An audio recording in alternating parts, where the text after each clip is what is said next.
सम्यक दर्शनम जीवादि पदार्थ विषयम कथमुत्पद्यते इत्यत आह।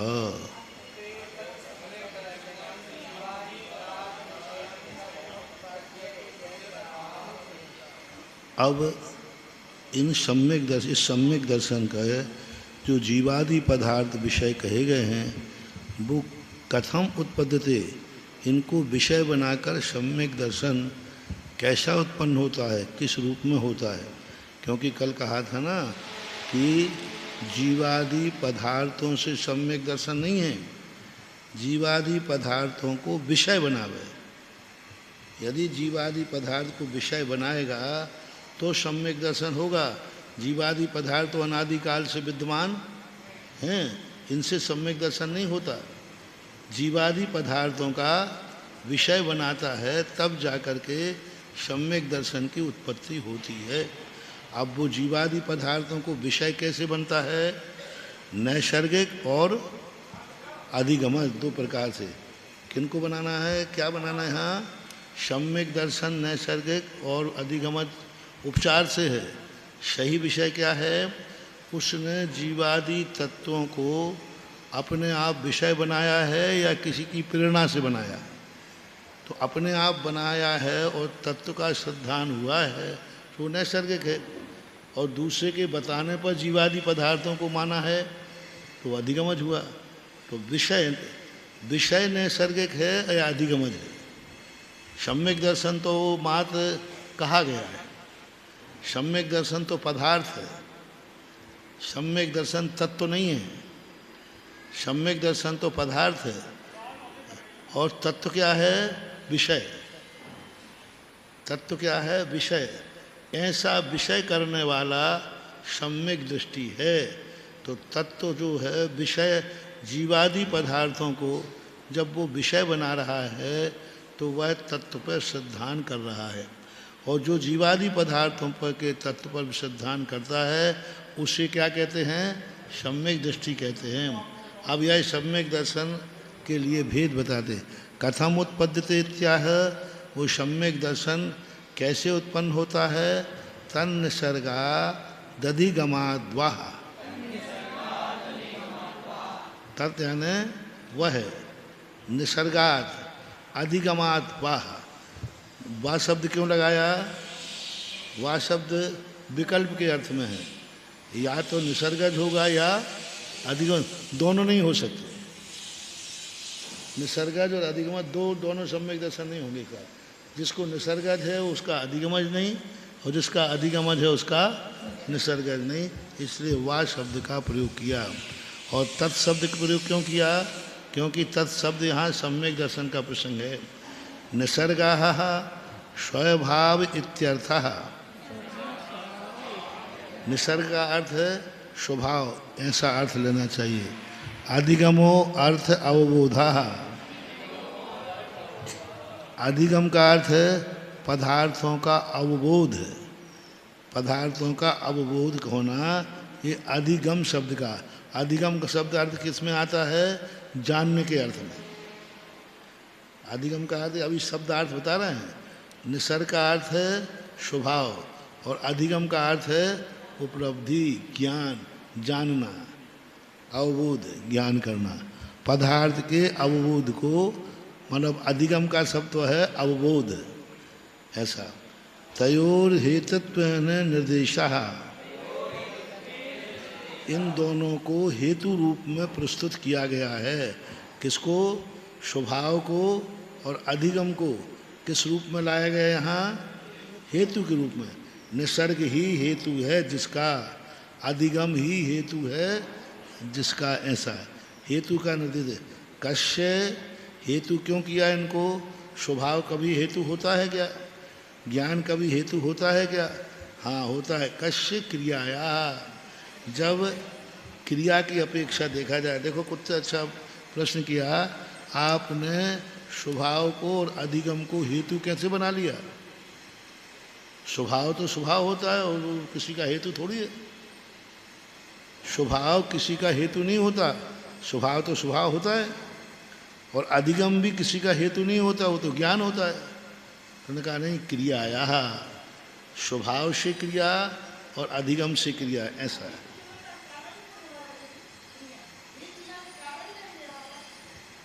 हाँ कह लो हेतु, कह लो कारण, कह लो हेतु।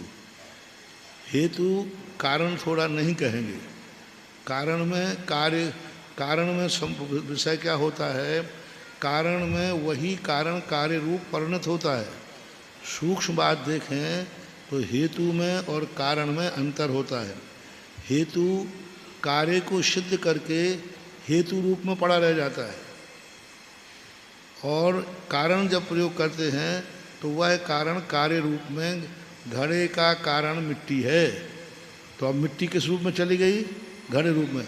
और घड़े का हेतु चाक है, तो चाक हेतु है नहीं, तो चाक पड़ा रह जाएगा और घड़ा बन जाएगा, लेकिन मिट्टी। तो ऐसा सूक्ष्म अंतर दर्शनकार हैं। दर्शनकारों में इन शब्दों का विशेष ध्यान दिया जाता है, नहीं तो सामने वाला उसका खंडन कर देगा। इसलिए इन्होंने हेतु शब्द का प्रयोग किया, क्योंकि स्वभाव और दूसरे के द्वारा ये सम्यक दर्शन रूप वर्णन करेंगे क्या? ये सम्यक दर्शन में हेतु बनेंगे। प्रवचन जो है, मानो गुरु का प्रवचन है, ये सम्यक दर्शन रूप वर्णन करेगा कि सम्यक दर्शन को उत्पन्न कराने में हेतु बनेगा? हेतु बनेगा। बस हेतु की परिभाषा ये जानना चाहिए कि विभक्ति की अपेक्षा से नहीं ना, विभक्ति की अपेक्षा न लेकर अभी यही है कि यहाँ हेतु रूप में उत्पन्न किया, निसर्ग से और अधिगम से सम्यक दर्शन। किसके द्वारा सम्यक दर्शन हुआ? निसर्ग से। तो क्रिया का अच्छा क्रिया है, वह क्रिया क्या है? उत्पद्यते इत्याध्याह्रियते, उत्पत्ति की क्रिया, उत्पन्न करा रहा है। उत्पन्न कराने वाली क्रिया होने से इसमें अध्याहार कर दिया गया, यानी इसके माध्यम से हमें ये प्रकाश पड़ा रहा है। क्योंकि हम प्रकाश के हेतु से पढ़ रहे हैं, तो पढ़ाने में साधन बन रहा है, इसलिए अध्याहार कर दिया गया। प्रकाश पढ़ाने में हेतु है, पढ़ने में कहाँ हेतु? भूत विचारा वहाँ है। लेकिन फिर भी बिना प्रकाश के हम नहीं पढ़ सकते थे, इसलिए हेतु में ऐसा कह दिया। प्रकाश में क्रिया नहीं है, लेकिन निमित्त होने से उसको किया। सोपस्कारत्वात् सूत्राणाम, क्योंकि सूत्र हमेशा उपस्कार यानी आगे पीछे से संबंध रखते हैं। उपस्कार का अर्थ क्या? सूत्र हमेशा उपस्कृत होते हैं, या तो आगे से जुड़ा है या पीछे से जुड़ा हुआ है। तदेतत् सम्यक दर्शनम निसर्गः दधिगमाद वा उत्पद्यते इति।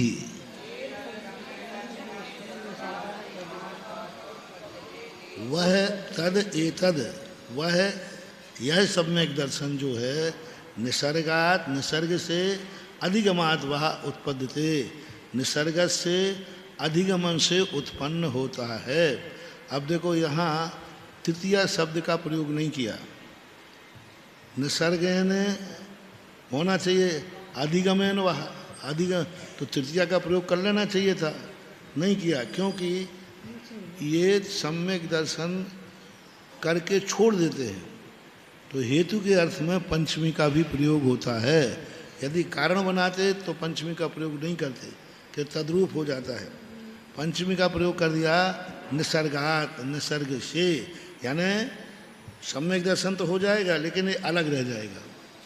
अत्र है निसर्ग जे सम्यक दर्शन अर्थाधिगम स्याद वा नवा।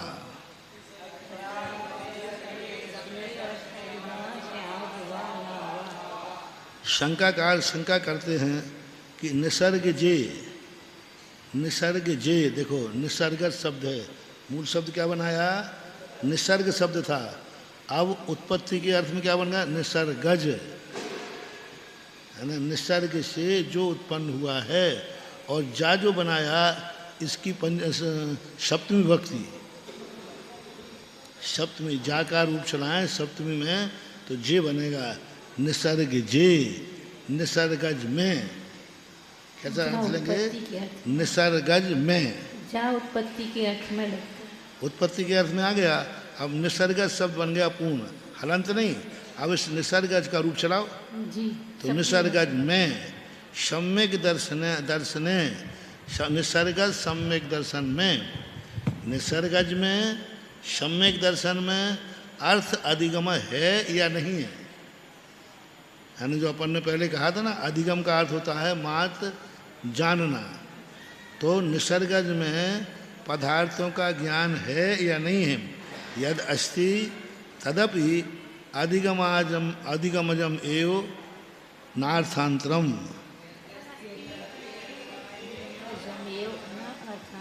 यदि आप ये कहते हैं कि निसर्गज सम्यक दर्शन में पदार्थों का ज्ञान है, यद अस्ति तदपि अधिगमजमेव नार्थांतरम, तो फिर वो अधिगमज ही हुआ, क्योंकि अधिगम का अर्थ क्या होता है, पदार्थों को जानना। आप खुद कह के आए हैं, अधिगम का अर्थ है अर्थ अवबोधा, पदार्थों का ज्ञान करना अधिगमज है। तो निसर्गज में पदार्थों का ज्ञान है कि नहीं, यदि है तो फिर अलग कहाँ अधिगमज ही हुआ, ऐसा शंकाकार ने शंका करके उसका किया। अर्थ नास्ति, यदि आप ये कहें कि निसर्गज सम्यक दर्शन को पदार्थों का ज्ञान नहीं होता है, कथा मनवबुद्ध तत्वस्यार्थ सिद्धान मिति,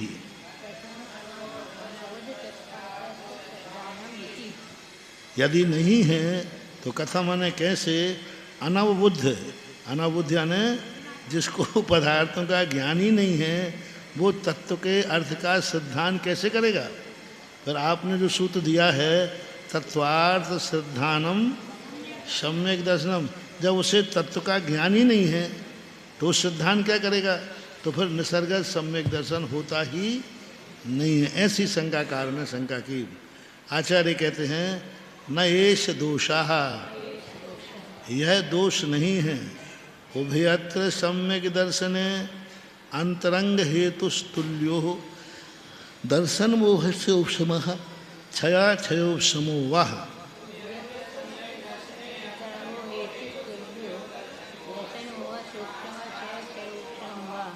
उभयत्र यानी दोनों सम्यक दर्शनों में अंतरंग हेतु बराबर है। अंतरंग हेतु क्या है, दर्शन मोहिनी का उपशम, क्षय अथवा क्षयोपशम।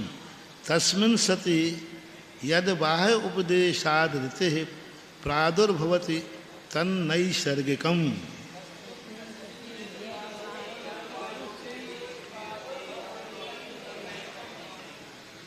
तस्मिन् सति निसर्ग सम्यक दर्शन होने पर, तस्मिन् यानी निसर्ग सम्यक दर्शन होने पर, क्षति यानी होने पर, यद बाह्य उपदेशात ऋते, जो बाह्य उपदेशात ऋते यानी बिना, बाह्य उपदेश के बिना प्रादुर्भवति उत्पन्न होता है, तन नैसर्गिकम, उसे नैसर्गिक बोलते हैं। अब देखो मूल शब्द क्या था, निसर्गज, और अब यहाँ क्या बन गया, तन नैसर्गिकम। अब नैसर्ग कैसे बन गया, निसर्ग से उत्पन्न होने के कारण से जो ई की वृद्धि हो गई, तो नैसर्गिकम। यत परोपदेश पूर्वकम जीवाद्याधिगम निमित्तम तद उत्तरम।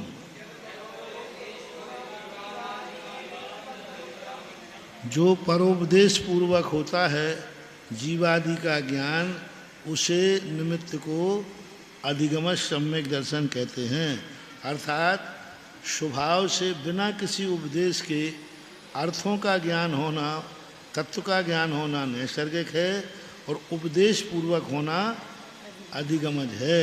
इतना अंतर उन्होंने लिया, यही परिभाषा सभी आचार्य ग्रहण करते हैं। हालांकि अधिगमज और नैसर्गिक सम्यक दर्शन ये मात्र तत्वार सूत्रकार की ही देन है। षटखंडागमकार अन्य किसी भी आचार्यों ने, जो मूल आचार्य हुए, उन्होंने ये दो भेद कहीं भी नहीं किए। शराग और वीतराग भेद तो मिले हैं, लेकिन ये भेद कहीं नहीं मिले, नैसर्गिक और अधिगमज मात्र तत्वार सूत्रकार। कुंद भगवान ने भी नहीं लिया, षटखंडागम में तो है ही नहीं, गौमरसार जीवकांड में भी नहीं है। टीकाकार ने केशव वर्णी ने उद्धरण दे करके कहे हैं।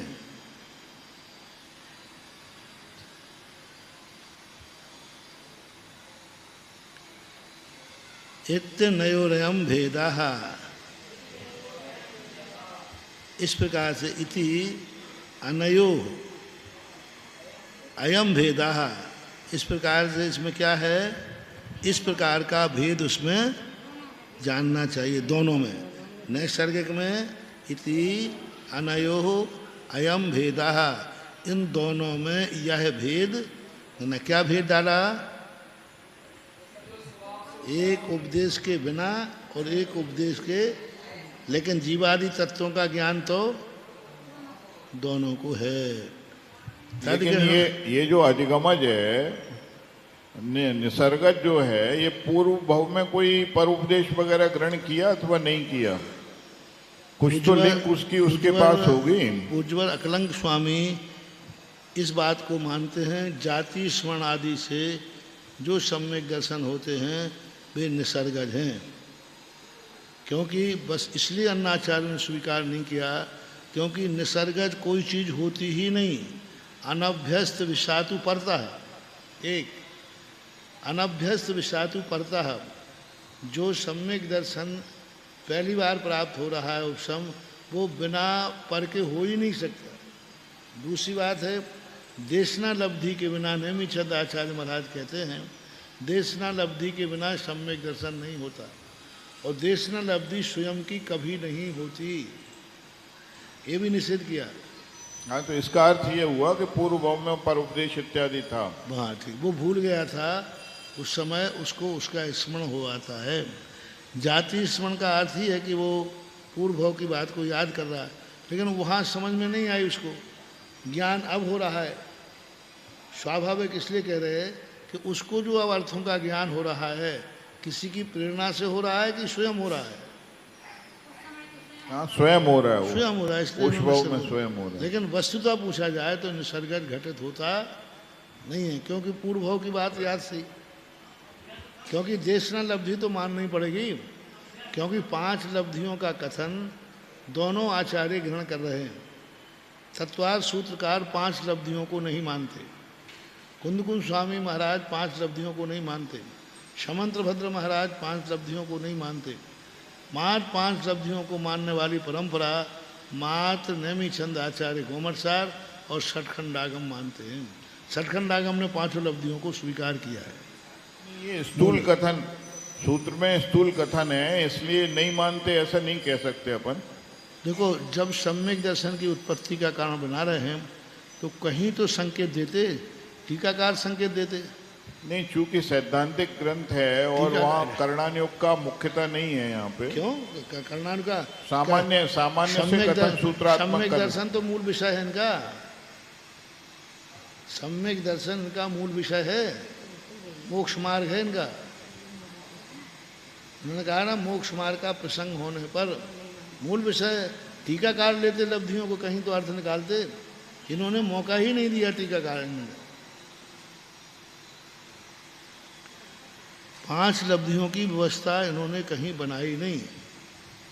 टीकाकार ने बीच में करण लब्धि का उपयोग दूसरे अध्याय में कहीं किया है, जैसे अर्धपूर्वकल्प परावर्तन में काल लब्धि का उल्लेख किया है।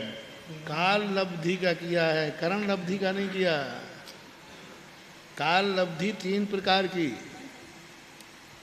काल लब्धि उन्होंने 3 प्रकार की है, लेकिन करण लब्धि का उन्होंने प्रयोग नहीं किया, पंच लब्धि का रूप बना करके।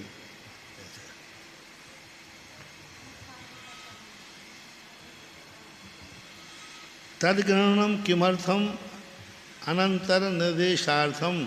इस तद शब्द ग्रहण क्यों किया यहाँ पर? तो अनंतर यानी उसके बाद जो प्रसंग था पहले सूत्र में सम्यक दर्शन था, उसको ग्रहण करने के लिए अनंतरम सम्यक दर्शन तदित्यनेन निर्दिश्यते है।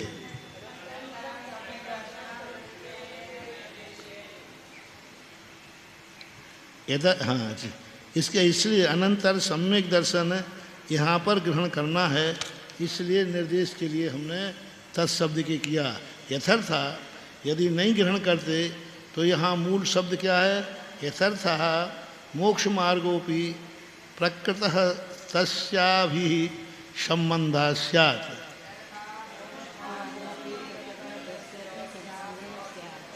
यथर्थ यानी अन्यथा मोक्ष मार्ग का भी यहाँ प्रकृत यानी प्रकरण था, तो यहाँ मोक्ष मार्ग दो प्रकार का हो जाता, निसर्गज और अधिगमज। ननु चा अनंतरस्य विदिर्भाव भवति प्रतिषेधो भा इति अनंतरस्य सम्यक दर्शन ग्रहणम सिद्धम इति चेत। शंकाकार कहते हैं कि नहीं, आपका ऐसा कहना उचित नहीं है। कोई भी व्यक्ति यहाँ मोक्ष नहीं लगाता, क्योंकि सूत्र का संबंध अनंतर से है। इसके पहले जो सूत्र कहा है उसी से विधि और निषेध लिया जाता है। इसलिए अपने आप यदि तत्शब्द नहीं लगाते तब भी वाचन करने वाला सम्यक दर्शन को ही ग्रहण करता है। आचार्य कहते हैं ऐसा नहीं है। प्रत्यासत्ते प्रधान बलिया, प्रत्याशक्ति से प्रधान बलवान होता है। प्रत्याशक्ति यानी निकट साधे। कोई व्यक्ति पहले आके बैठ गया और बाद में यदि कोई बड़ा आदमी नेता आ गया तो बलवान कौन हो गया? तो वो तो पहले से बैठा था वहाँ। प्रत्याशक्ति से बलवान प्रधान बलवान होता है। तो यहाँ सम्यक दर्शन प्रधान है कि मोक्ष है? मोक्ष प्रधान है। तो लोग मोक्ष को दो प्रकार का मान लेते, इसलिए हाँ कितना अच्छा खंड है। प्रत्याशक्ति प्रधानम बलिया। यहाँ तो सम्यक दर्शन की प्रधानता है ना इस सूत्र की विवक्षा में। लेकिन इस सूत्र के पहले संकल्प किसका था? मोक्ष मार्ग। तो मोक्ष मार्ग को बता रहे थे, तो लोग मोक्ष मार्ग को दो प्रकार का समझ लेते या मोक्ष को दो प्रकार समझ लेते। ऐसा महाराज जी नमस्तु।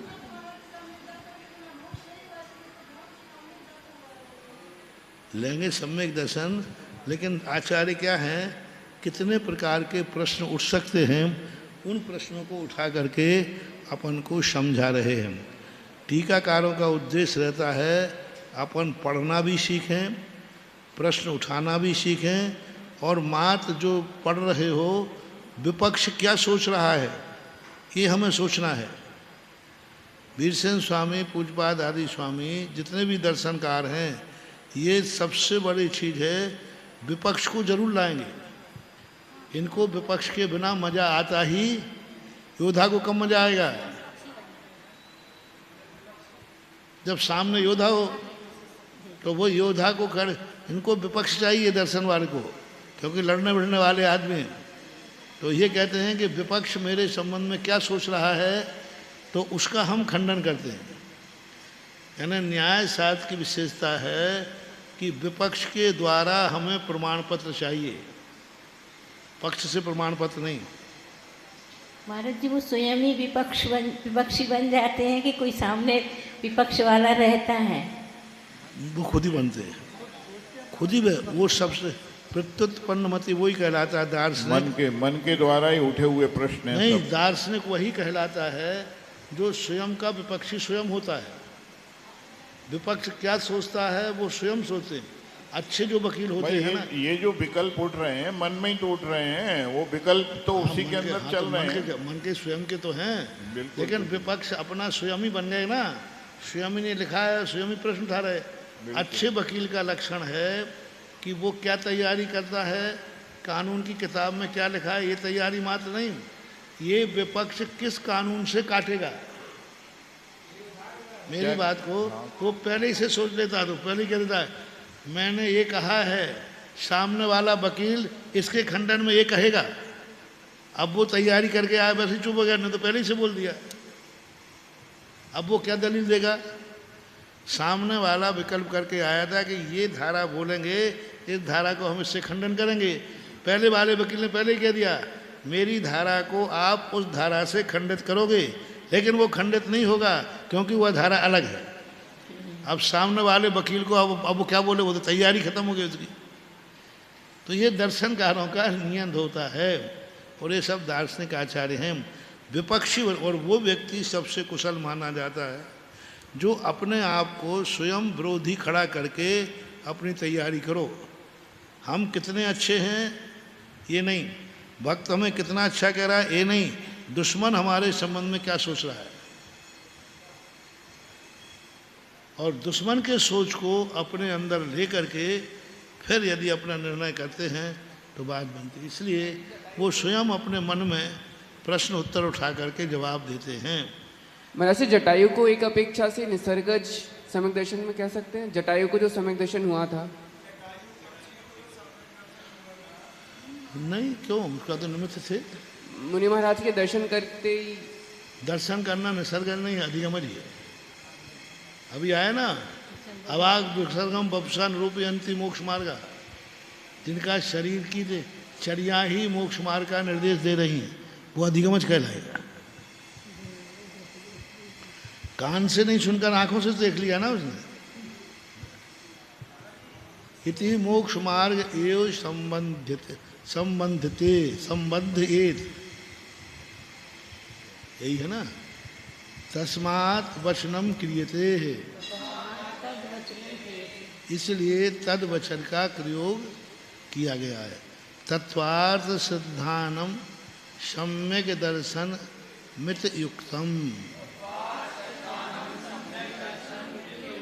तत्वार्थ सिद्धांत जो है सम्यक दर्शनम इति उक्तम, तत्वार्थों का जो सिद्धांत कहा है उसको सम्यक दर्शन कहा है। वे तत्व क्या हैं? अथ किम तत्वमित्यत इदम आह, अब वे तत्व क्या हैं? इति ही अतः इदम आह, उनको अब यहाँ कहते हैं, इसलिए यहाँ कहते हैं। जीवा जीवा सव बंध शंबर निद्रा मोक्षास तत्वम, जीव अजीव आश्रव बंध शंबर निद्रा और मोक्ष ये तत्व कहलाते हैं। तत्व हैं, द्रव्य नहीं है ये क्या है? तत्व। तत्व की बात कही जाती है। किसी भी आचार्यों ने द्रव्यों के सिद्धांत को सम्यक दर्शन नहीं कहा, तत्वों के सिद्धांत को सम्यक दर्शन कहा, तत्वार्थ सिद्धांत को सम्यक दर्शन कहा, द्रव्य सिद्धांत को सम्यक दर्शन नहीं कहा, किसी ने भी नहीं लिया। द्रव्यों का वर्णन किया है, कुंद भगवान ने समय सार को 9 पदार्थों पर लिखा, 7 तत्व पुण्य और पाप 9 पदार्थों पर लिखे। यहाँ भी जाकर के सम्यक दर्शन किससे कह रहे हैं? तत्वों से, क्योंकि भ्रम जो है तत्व से शुरू होता है। भ्रमित व्यक्ति तत्व में है, द्रव्य तो अदृश्य है, तत्व भ्रमित कर रहा है। द्रव्य से आंतरिक कोई व्यवस्था बनती नहीं ना, द्रव्य से आंतरिक कोई व्यवस्था नहीं बनती। आश्रव और बंध का प्रकरण जो है वो निज की चेतना से जुड़ा हुआ है। नहीं, बाह्य भी नहीं बनती। द्रव्य ना सृष्टि की रचना करते हैं ना परमार्थ की रचना करते हैं। द्रव्य तो अस्थि रूप है, द्रव्य अस्थि रूप है, तत्व क्रिया रूप है। अस्थि रूप से हमारी क्या सिद्धि होगी? द्रव्य ना तो संसार बनाता है और ना मोक्ष बनाता है, द्रव्य तो अस्थि रूप है। और जब तत्व अस्थि रूप नहीं है, तत्व परिणमनशील है, तत्व क्रियाशील है, तत्व से ही मोक्ष बनता है, तत्व से ही संसार बनता है। अस्थि, इसलिए वहाँ जो द्रव्य के गुण कहे गए हैं, क्या कहे गए? अस्थि नास्ति आदि सामान्य गुण। जी। सामान, इन सामान गुणों से क्या होने वाला है?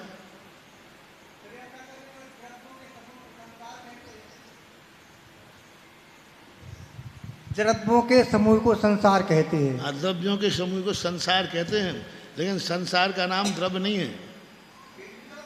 नहीं, संसार कौन है? संसरती, जो परिभ्रमण करता रहता है। संसार वो ठीक है, अस्थि रूप है संसार, लेकिन अस्थि रूप संसार से क्या होने वाला है? संसार का वही है जो परिणमनशील होता है। इसलिए यहाँ पर उन्होंने तत्व का प्रयोग, सभी आचार्यों ने तत्व पे ही चर्चा की गई है। तत्र चेतना लक्षणों जीवा। अब वहाँ पर चेतना लक्षण है जीव का। जीव का लक्षण क्या बनाया इन्होंने? चेतना लक्षण बनाया, क्योंकि यह तत्व का लक्षण है, द्रव्य का लक्षण नहीं है। देखो ये भी देखना, द्रव्य का लक्षण ज्ञान दर्शन नहीं बनाया, बनाया वहाँ पर आगे जा कर के, और द्रव्य का लक्षण जो बनाते वो अलग। यहाँ चेतना लक्षण जीवा, ये तत्व का लक्षण है चेतना। द्रव्य का लक्षण बनाते तो क्या बनाते? जी रहा है, दृश्यति, ध्रुवति, अध्रुवत। जीव द्रव्य का जब लक्षण बनाया संसार में, कैसा बनाया? जी रहा था, जिएगा और जिया था, ये जीव द्रव्य का लक्षण है। और तत्व का लक्षण क्या है? चेतना, चेतना रूप में। साचा ज्ञानादि भेद दनेकदा भिद्यते। सा स्त्री वाचक है, चेतना का लक्षण वाचक है। ज्ञानादि भेद से अनेक प्रकार की कही गई है। तद विपर्य लक्षणों अजीवा, उससे विपर्य जो है अजीब है। शुभ अशुभ कर्म आगम द्वार रूपम आश्रव। शुभ अशुभ कर्म के आगम द्वार के लिए जहाँ से शुभ अशुभ कर्म आते हैं उसको क्या बोलते हैं? आश्रव। आने का नाम आश्रव नहीं कहा, जिसके माध्यम से आता है वह आश्रव है। हालांकि क्रियावाचक यही है, आने का नाम आश्रव है, पर यहाँ क्या कह रहे हैं? जिसके माध्यम से आता है। शुभ अशुभ कर्म आगम द्वार, जिसके माध्यम से आता है उसको महाराज जी, उपयोग लक्षणम, ये भी तो जीव का लक्षण बनाया जाता है ना? ये जीव द्रव्य का लक्षण बनाया है, और ये चेतना लक्षण, ये जीव तत्व का बताया है। ज्ञान और दर्शन ये गुण हैं, इनसे क्या होने वाला है? चेतना क्रियावान है, सचेत चेतना क्रिया कर रहा है, यानी वो जान रहा है, पकड़ रहा है। तो चेतना शब्द तत्ववाचक है, और ज्ञान गुण जो है ये जीव द्रव्य का लक्षण है, अस्थि रूप है। ज्ञान पाया जाता है जीव में है, लेकिन अभी क्रिया नहीं कर रहा, जान नहीं रहा है। लेकिन कहते वही तो ज्ञान जब जानने लग जाए तो तत्व है। चेतना सामान्य की अपेक्षा से चेतना कहते हैं उसको। चेतना के ही दो भेद हो जाते हैं। चेतना शब्द क्रियावाचक है, परिणमनवाचक है। ज्ञान अपना कार्य कर रहा है, ज्ञान जब जान रहा है वह चेतना शब्द का प्रयोग किया जाए। ज्ञान मात्र अस्थि रूप ज्ञान है, वो गुण है। नहीं, उपयोग क्या जान नहीं रहा हूं। उपयोग जो हो गया वो चेतना रूप हो गया। नहीं, उपयोग को क्रियावाची आप क्यों नहीं कह रहे? कह रहा मान रहा हूँ हाँ, वही चेतना रूप माने, लेकिन ज्ञान दर्शन जो है वह गुण है, वह लक्षण हो सकता है। लेकिन जब चेतना यानी क्रिया रूप जान रहा है, देख रहा है, उस समय ज्ञान चेतना को प्राप्त है। हमेशा जान रहा है, ऐसा नहीं कभी नहीं जानता हो।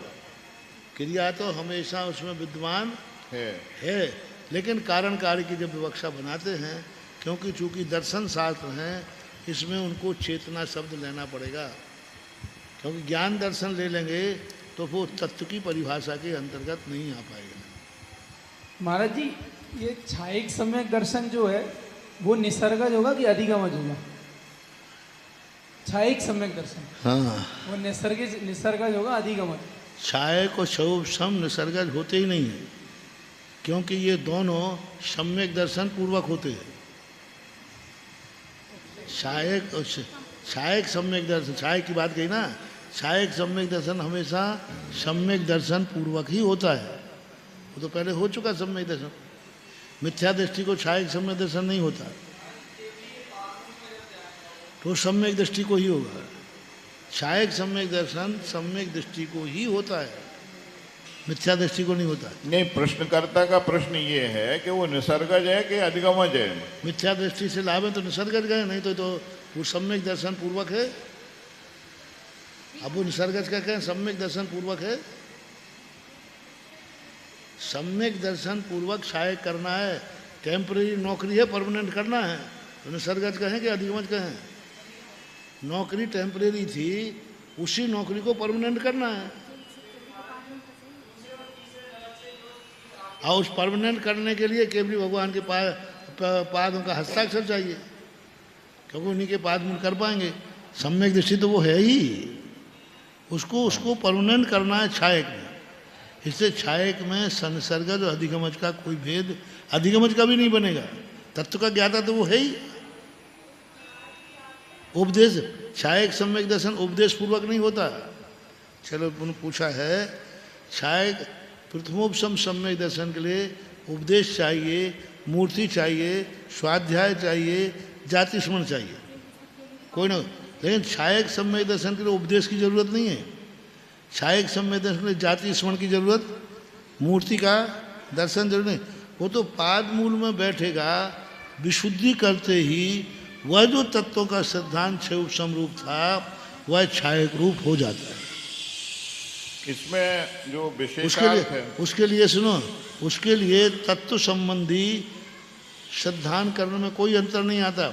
मात अनंतानुबंधी कषाय की विषय योजना करना है बस। अनंतानुबंधी कर्म की विषय योजना करेगा, उसके बाद करण लब्धि के करण लब्धि नहीं, उसको करण बोलते हैं।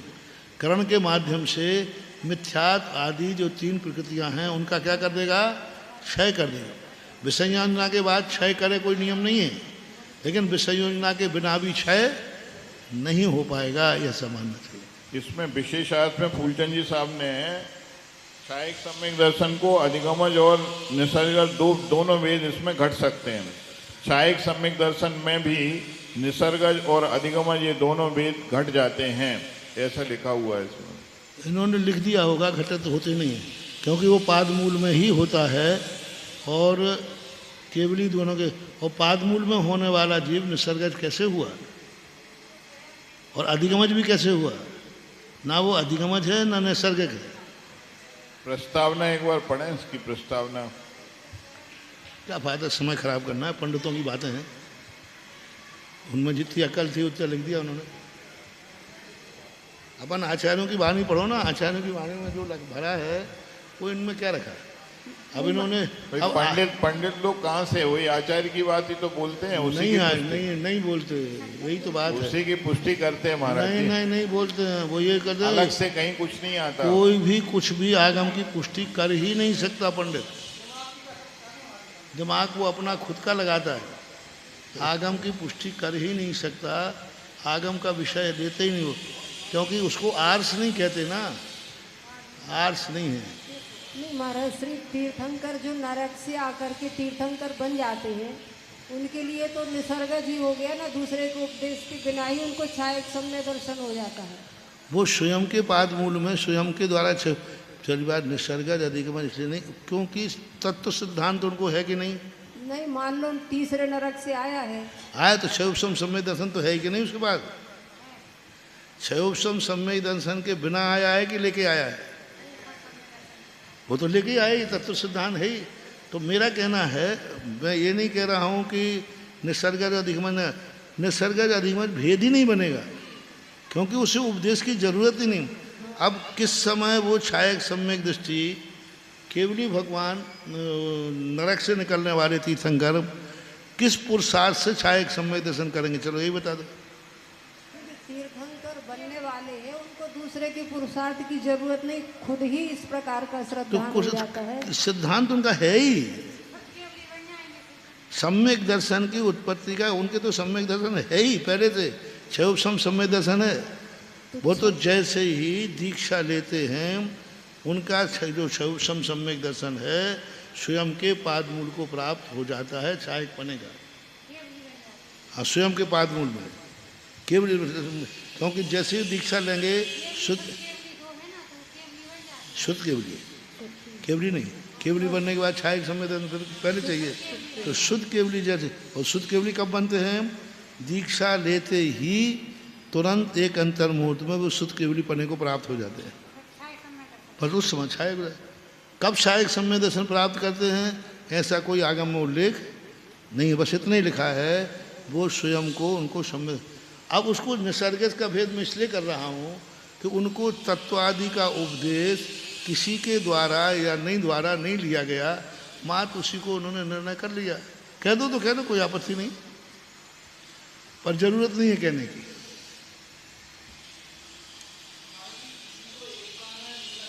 किसी को जाति स्मरण से छायक हुआ क्या? नहीं, महाराज जी का कहना ये है कि वही छायक हुआ कह ले, उसके पहले पूर्व में उसकी कुछ व्यवस्था थी कि नहीं? जब वो व्यवस्था थी तो फिर वो निसर्ग और अधिगम का बीज क्यों बनाने की आवश्यकता नहीं उसमें, ये क्या? नहीं, उसे उपदेश तो दे नहीं रहे हम, क्योंकि उपदेश तो उसके पास प्राप्त है। उसे हम कुछ भी नहीं कर रहे, ना भगवान का दर्शन करके भी सम्यक दर्शन, क्योंकि वो तो भगवान को मान रहा है। मात्र उसकी विशुद्धि बढ़ना है, विशुद्धि बढ़ते ही उसकी क्रिया चालू हो जाती है। अब उसको निसर्ग अधिपति कहो तो कह दो, लेकिन आयाम मात्र है। अच्छा, क्षयोपशम सम्यक दर्शन निसर्ग अधिगम कहो, इसमें कह सकते हो क्षयोपशम सम्यक दर्शन को कह सकते हो कि भाई वो मिथ्या दर्शन पूर्वक होता है, तो कभी वो स्वतः ही अपने आप उसको क्षयोपशम सम्यक प्रकृति का होता है, आ गया, स्वतः ही आ गया, एक उपदेश से आ गया। अभी ये मानते चलते हो कि निसर्ग, यहाँ सम्यक दर्शन के लिए निसर्ग अधिगमन गया है, और सम्यक दर्शन 3 प्रकार का है, तो तीनों में निसर्ग अधिगमन घटाओ तो घटा देंगे, घट जाएगा।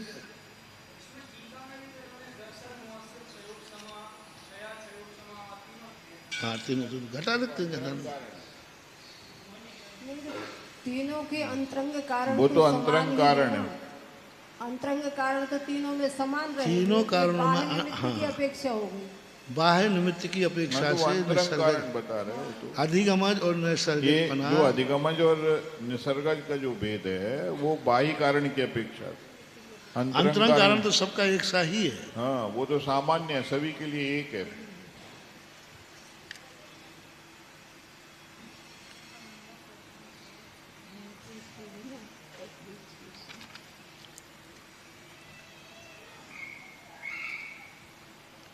जी बात, हाँ, ये चल रहा था।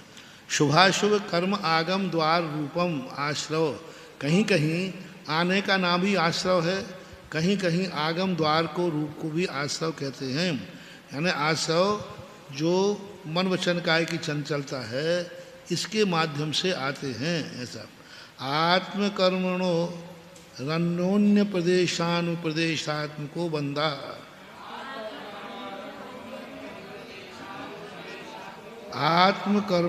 कर्मणो अन्योन्य प्रदेशान, आत्मा और कर्म के एक दूसरे में प्रवेश करना।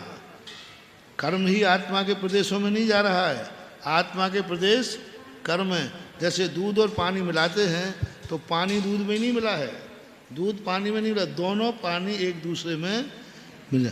अन्योन्य प्रदेशानुप्रवेशात्मको हो, दोनों के जो प्रदेश हैं एक दूसरे में प्रवेश कर जाते हैं, उसको बंध बोलते हैं।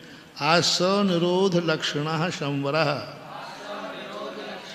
आश्रव के निरोध के है लक्षण जिसका वह संवर है। एक देश कर्म संचय लक्षणा निर्जला, एक देश कर्म का संचय, देखो क्या शब्द किया, समीचीन क्षय है लक्षण जिसका एक देश, एक देश कर्मों की। अब संचय शब्द क्यों डाला? क्योंकि यहाँ निर्जला जो है किसी विधि पूर्वक ही निर्जला होती है, ऐसे नहीं कि जब चाहे कर्मों को जला दें सत्ता में हो जाए, समय आने विधि पूर्वक ही। अब एक देश निर्जला असंख्यात गुणी निर्जरा भी ले लेना, मिथ्या दृष्टि की निर्जरा भी ले लेना, सामान्य जो कर्मों की निर्जरा है वो भी यहाँ पर निर्जरा शब्द से यहाँ सामान्य निर्जरा का प्रसंग है। कृष्ण कर्म वियोग लक्षणों मोक्षः, संपूर्ण कर्मों का हट जाना, वियोग हो जाना लक्षण है मोक्ष का। ये शाम प्रपंच उत्तरत्व वक्ष्यते है, इसका विस्तार हम आगे कहेंगे। सर्वस्य फलस्य आत्मा धीनत्वादादौ जीव ग्रहणम, सभी का फल का आत्म आधीनत्वाद, आत्म के अधीन होने से हमने जीव को, ये जो जितने कहे हैं आश्रव, बंध, शंबर, निर्जरा, मोक्ष, इन सब का मूल रूप से संबंध किससे है? जीव से है। इसलिए इन सब का फल आत्मा के अधीन होने से आदि में जीव ग्रहण किया। तद उपकारार्थत्वात् तदनंतर मजीवाभिधानम, और अजीव का जीव के साथ उपकारी संबंध है, इसलिए बाद में अजीव को लगा। तदुभय विषयत्वात् तदनंतर माश्रव ग्रहणम, ये दोनों को मिलकर के होता है, इसलिए आश्रव को ग्रहण किया। तत्पूर्वकत्वात् तदनंतर बंधाभिधानम, और आश्रव के जो बाद में है पूर्वकत्व, तो आश्रव पूर्वक बंध होता है, इसलिए हमने बंध को आश्रव के बाद रखा। संवृतस्य बंधाभावात् तत्प्रत्यनीक प्रतिपत्त्यर्थ तदनंतरम संवर वचनम,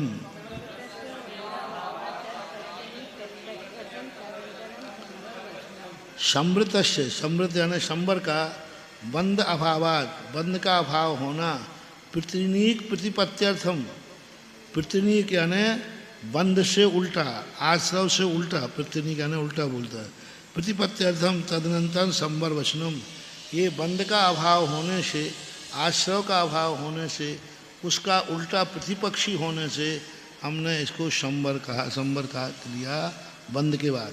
संवरे सति निर्जरा और निर्जरोपपत्ति है तस् ते तदंत के निर्जरा वचनम, संवर होने पर ही निर्जरा की उत्पत्ति होती है, तद अंत के निर्जरा वचनम, इसलिए हमने उसके अंत में निर्जरा वचन रखा। अंत है प्राप्यत्वात् मोक्षस्यान्ते वचनम। महाराज श्री संव्रत के ही निर्जरा होती है, ऐसा जो कहा, इसीलिए ने संचय लक्षणा निर्जरा, पहले जो कहा था कि ये समीचीन क्षय होने का मतलब एक देश क्षय होने का नाम निर्जरा है, तो यहाँ पर संव्रत की यानी मोक्ष मार्ग का प्रसंग हो, जिससे मोक्ष मार्ग संबंधी निर्जरा हो, उसका प्रसंग है क्या? नहीं, मोक्ष मार्ग का प्रसंग होने से वो नहीं, क्योंकि आश्रव और बंध भी तो दिए जो मोक्ष मार्ग के निषेधक है। नहीं, निर्जरा का इन्होंने जो परिभाषा बनाई ना, तो संचय लक्षण, क्षय लक्षण नहीं कहा। संचय यानी, संचय लक्षण का अर्थ होता है समीचीन विधि से। हाँ। ऐसे नहीं कर्मों को हम जलाने, विधि पूर्वक ही कर्मों का क्षय होता है। मोक्ष मार्ग का प्रसंग संबंधी निर्जरा हुई ना, अकाम निर्जरा का प्रसंग यहाँ पर नहीं है लेने में कोई बाधा नहीं, क्योंकि तत्व का वर्णन कर रहे हैं। हाँ। तत्व आश्रव, तत्व बंध, तत्व संसार समर्थक हैं कि नहीं, फिर भी वर्णन कर रहे हैं। हाँ। इसलिए यहाँ सामान्य ही निर्जरा लें तो बाधा नहीं जाएगी, क्योंकि एक देश निराकाम निर्जरा को भी एक देश निर्जरा कहते हैं। जो समीचीन सामान्य कर्मों की निर्जरा हो रही है असंख्यात गुणी के बिना, असंख्यात गुणी के बिना निर्जरा है, वो भी निर्जरा है कि नहीं है। लेकिन यहाँ पर जो एक देश कर्म संचय लक्षण, एक देश कर्म का संचय सम उपसर्ग लगाने की जरूरत ही नहीं थी। फिर तो संचय का अर्थ लगाया, जो लोग अन्नमतावलंबी कहते हैं कर्मों का क्षय अपने आप नहीं होता, कर्मों का क्षय करने के लिए विशेष प्रकार की भगवान की कृपा चाहिए। अकाल मौत हो गए तो आत्मा भटकती रहेगी, अभी कर्मों का क्षय नहीं हो सकता। मर गया तो भी आयु कर्म का क्षय नहीं हुआ, क्योंकि आयु क्षय बची थी। तो समीचीन यानी जिसका जिस विधि से है, क्योंकि चौथा गुण स्थानवर्ती असंख्यात गुणी निर्जरा नहीं कर रहा है, लेकिन निरंतर देश निर्जरा तो कर रहा है, उसमें असंख्यात गुणी नहीं है। ऐसा। अमृतस्य शब्द डाला है इसमें। हाँ ले सकते, लेकिन फिर भी यहाँ सामान्य लक्षण है इसमें मोक्ष में। अब कोई कहे मोक्ष मार्ग में, तो मोक्ष मार्ग में तो असंख्यात गुण निर्जा का महत्व है, फिर अविरत सम्यक दृष्टि कहाँ जाएगा, क्योंकि वो तो हमेशा करता नहीं है। फिर भी एक देश निर्जा है, अंत में मोक्ष है। इति पुण्य पाप ग्रहणम कर्तव्यम, यह पुण्य पाप, यहाँ पुण्य पाप का ग्रहण करना चाहिए। नव पदार्था इत्यनैरप्य युक्तत्वात्, इति अन्य ही अपि युक्तत्वात्, क्योंकि अन्य के द्वारा ऐसा होने से, क्योंकि नव पदार्थ के संबंध में कहा ना, अन्य आचार्यों ने पुण्य पाप को अलग से कहा है कि नहीं, नौ पदार्थ रूप में, तो अन्यों के द्वारा उक्तत्वात् होने से, है ना, पुण्य और पाप को अन्य आचार्यों के द्वारा कहे गए हैं, इसलिए आपको भी लेना चाहिए था। न कर्तव्यम आश्रव वंदे चांतर भावात, नहीं लेना चाहिए क्योंकि आश्रव बंद में अंतर्भाव कर लिया जाता है। यद एवमाश्रवादि ग्रहण अनर्थकम, यदि आप ये बात कहते हो कि पुण्य पाप को अलग से नहीं लेना चाहिए, तो फिर ये 9 पदार्थ बनाए क्यों, 7 पदार्थ बनाते। और आप अंतर्भाव की जहाँ तक बात करते हो, तो अंतर्भाव तो फिर जीव अजीव का भी 2 के अलावा कुछ होना ही नहीं चाहिए। आश्रव आदि जितने हैं ये सब अनर्थक हैं, जीव अजीव में अंतर्भाव करना चाहिए। तो आचार्य कहते हैं नानार्थकम, अनर्थक नहीं है। यह मोक्ष प्रकृता, यह मोक्ष का प्रकरण होने से सो अवश्यम निर्देशव्यम, हमारा मूल लक्ष्य मोक्ष का है। तो मोक्ष में कौन कौन बाधक हैं, कौन कौन साधक हैं, ये उपाय बताने के लिए हमें आश्रव बंध का कथन करना ही पड़ेगा। साचा संसार पूर्वक क्योंकि मोक्ष संसार पूर्वक होता है। संसार से प्रधान हेतु आश्रवो बंधस्य, संसार के प्रधान हेतु जो हैं वो आश्रव और बंध हैं। मोक्ष के प्रधान हेतु संवर निर्जराश्च, अतः प्रधान हेतु हेतु मत फल निर्देशनार्थत्वात् पृथक उपदेशः कृतः। अतः प्रधान हेतु हेतु मत भाव, ये हेतु और हेतु बाला, कितना अच्छा शब्द क्या, हेतु और हेतु मत। संसार का कारण क्या है, आश्रव, हेतु, और हेतु मत कौन है, जीव। आश्रव वाला कौन है, जीव, और कर्म दोनों ले ले। इसी प्रकार से मोक्ष का कारण कौन है, संवर और जीव। और संवर किसका है, अजीव का। अजीव, जीव अजीव की अपेक्षा लें तो दोनों बन जाएंगे, संवर निर्जरा आदि ये सब अजीव में आएंगे। इसलिए हेतु हेतु मत भाव फल निर्देशन करने के लिए पृथक उपदेश है, कृता किया गया है। दृश्यते ही सामान्य अंतर्भूतस्यपि विशेषस्य पृथक उपादान प्रयोजनार्थम,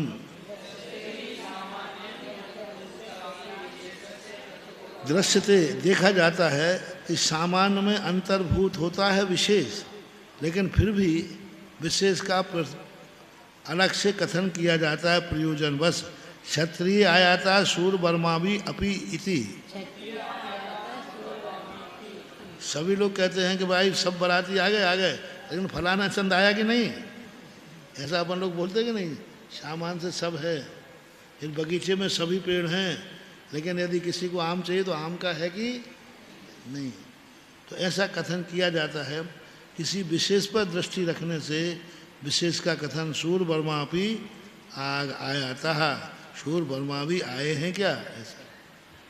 तत्व शब्दों भाववाची इति युक्ता,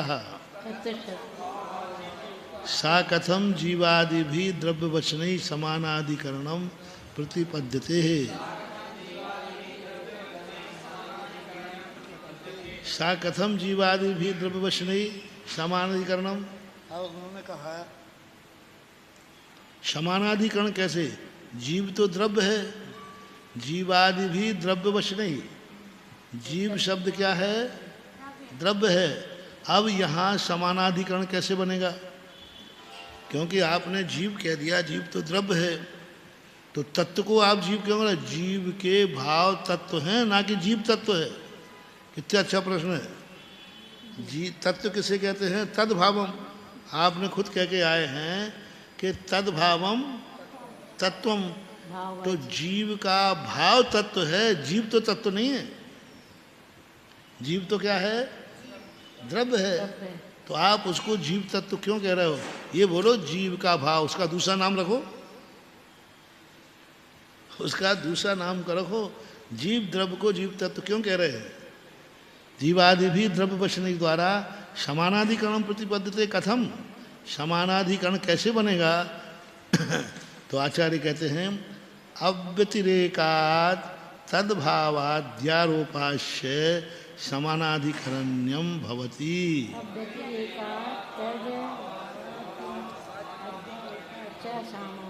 क्योंकि जीव और जीव तत्व कभी पृथक नहीं होते हैं, इस भाव के द्वारा समानाधिकरण बन जाएगा। जैसे ज्ञानी, अब ज्ञान से ज्ञानी कैसे कह रहे हैं आप? क्योंकि ज्ञान और ज्ञानी पृथक, पर्याय पर्यायी पृथक न होने से वहाँ बन जाएगा, एक ही नाम से दोनों काम चल जाएंगे। जीव द्रव्य भी है और जीव तत्व भी है, ऐसा समानाधिकरण बन जाता है। यथा उपयोग एवं आत्मा इति ही, बहुत अच्छा उदाहरण दिया। उपयोग ही आत्मा है ऐसा कहा जाता है। अमृतचंद सूर्य महाराज ने कहा ऐसा। अमृतचंद सूर्य महाराज कहते हैं ज्ञानानुभूति यो आत्मानुभूति। सही है, ज्ञान जो जान रहा है वही तो आत्मानुभव करेगा, और जो ज्ञान की अनुभूति कर रहा है वो आत्मा की अनुभूति कर रहा है। ऐसा दोनों का उपयोग यो आत्मा। अब इसमें लक्षण में लक्ष्य का आरोप कर दिया, ज्ञान ही आत्मा है, क्योंकि आत्मा ज्ञान को छोड़ के कहीं नहीं पाई जाए। उपयोग ही आत्मा है, क्योंकि उपयोग को छोड़कर आत्मा पाई नहीं जाती। तो ऐसा व्यवहार देखा जाता है। यदेवं तद लिंग संख्यानुवृत्ति प्राप्नोति, यदि आप ऐसा करेंगे कि जीव को और अजीव, जीव को, जीव तत्व को, जीव पदार्थ को एक मान लेंगे, उपयोग को और आत्मा को योग मान लेंगे, तो इसमें तो शब्द नय से दोष आ जाएगा। क्योंकि उपयोग अलग लक्षण वाला लिंग वाला है और जीव अलग लिंग वाला है, दोनों का अलग बनेगा। और जीव का संख्या अलग है, उपयोग की संख्या अलग है। उपयोग 2 है और जीव 1 है, तो दोनों का समानाधिकरण कैसे बैठेगा? ऐसा।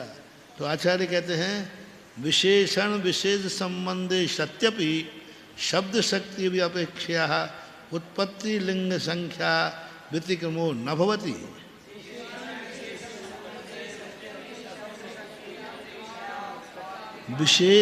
विशेषण विशेष के संबंध होने पर भी शब्द शक्ति की अपेक्षा से उपात्त लिंग संज्ञा का व्यतिक्रमण नहीं होता है।